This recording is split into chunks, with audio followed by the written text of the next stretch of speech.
Hi guys, today we're gonna do some repotting for the colocasia into a bigger pot, because this one is as you can see it's quite big now, quite tall. And we're gonna start by using the coconut husk, chopped coconut husk at the bottom.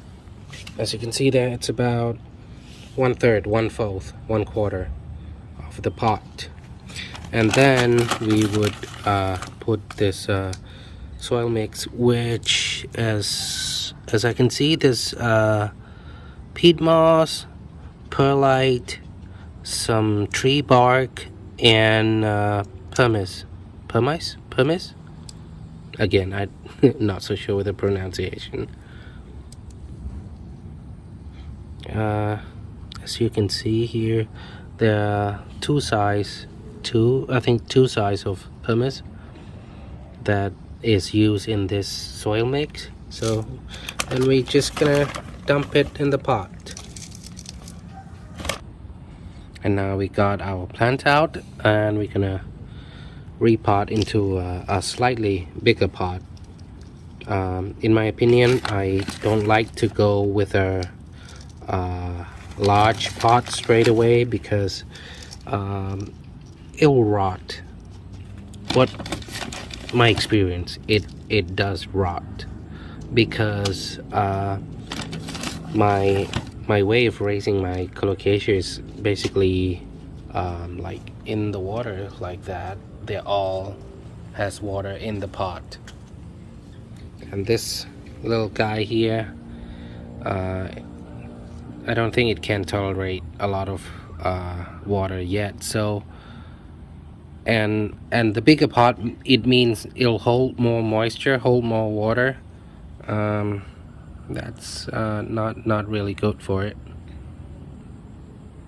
And a little tip: when you propagate the colocasia runner, don't use large pot, maybe 3 or 4 inch maximum.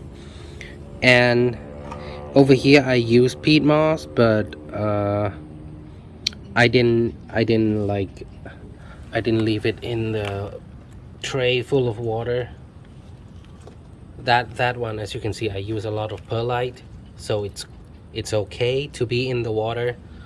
But this pot over here, it's pure peat moss, and when it's wet, it's got really tight, and it does promote rotting, in my experience. And this one is the Colocasia mojito. This one came as, I think it's called corm, but it was mostly rotten, so we have to cut out the rotten part. But that corm has like a bunch of buds that I see that's shooting up, new shoot.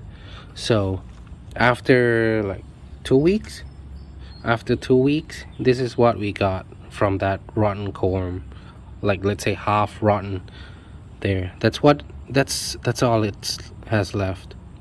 Now it has produced new shoots, and we're gonna separate it and repot into about 2 inch pot. 2 inch, yeah, less than 2 inch actually. Okay, we're gonna start by using the coconut husk, chopped coconut husk at the bottom, and then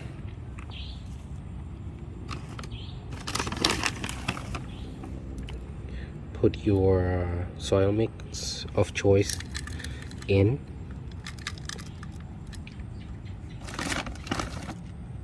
And plug your plant in and try to get it erected. Try to erect your plant.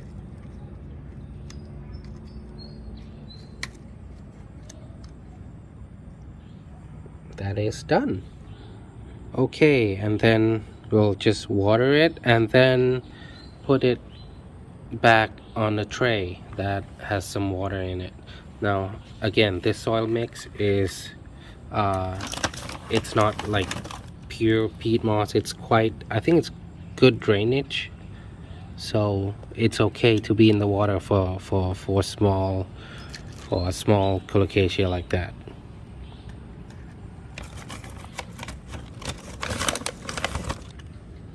Okay, and that is all for today. This is all my direct experience. If you have different thought or different opinion, that's okay. I don't think there's right and wrong in planting, in propagating plants. You don't have to like stick to a very strict method. It depends on, I think it depends very much on where you live and how your house condition is.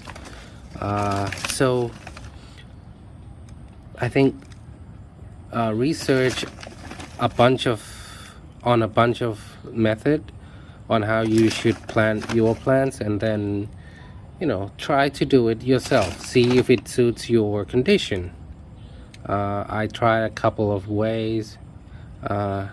This at the moment for my colocasia is very well, but actually I think when it was outside in the open with no roof, it was better, except for the pest problem. The pest was, especially in the winter, butterflies are swamping my colocasia. It takes only a day for those caterpillars to eat like how much? Like, let's say this yellow splash here, this half a day, all would be gone. Okay, thanks for watching. Bye bye.